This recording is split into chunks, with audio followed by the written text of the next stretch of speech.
Hi guys, so in this problem we have a ball that is uniformly charged and the charge distribution is spherically symmetric. So here we show that we have three different Gaussian surfaces with the radii of 5 centimeters, 10 centimeters, and 20 centimeters.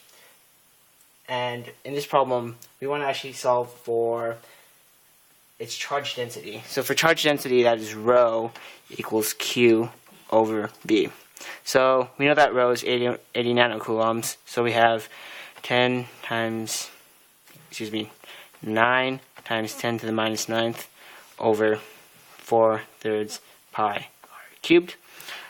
We know that r is 20, and we have all the other numbers here, so we could solve, and our answer would be approximately 2.4 times 10 to the minus 6 coulombs per meter cubed.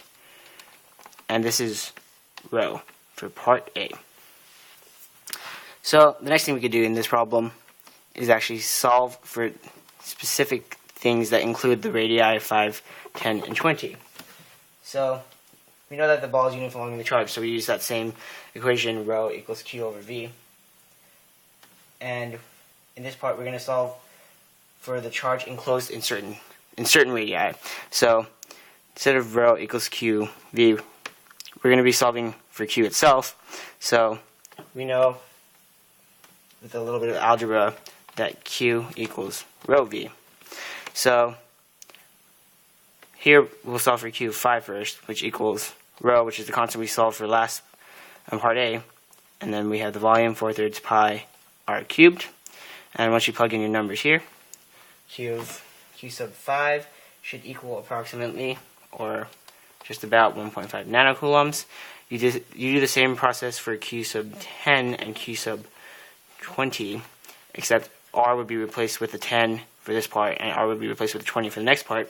And for these parts, you should get 10 nanocoulombs, and the last part, we should get 80 nanocoulombs, which makes sense because that's what was the first given constant to us. So this was part B. So now we have another thing to solve for.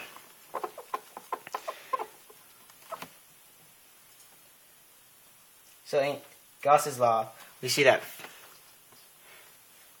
phi c equals closed integral of E dot dA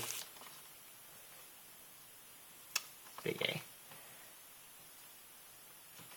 And eventually we see that Q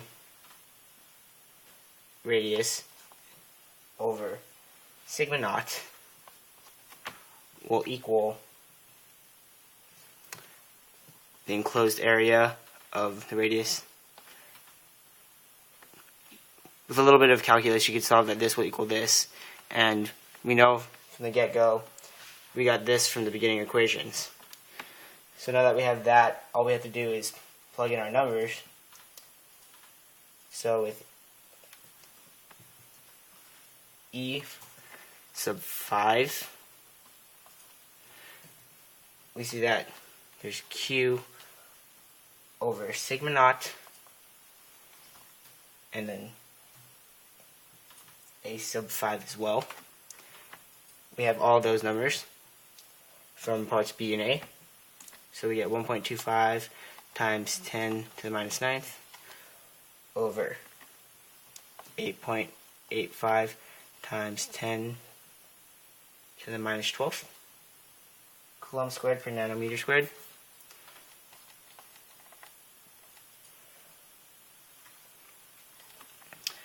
Times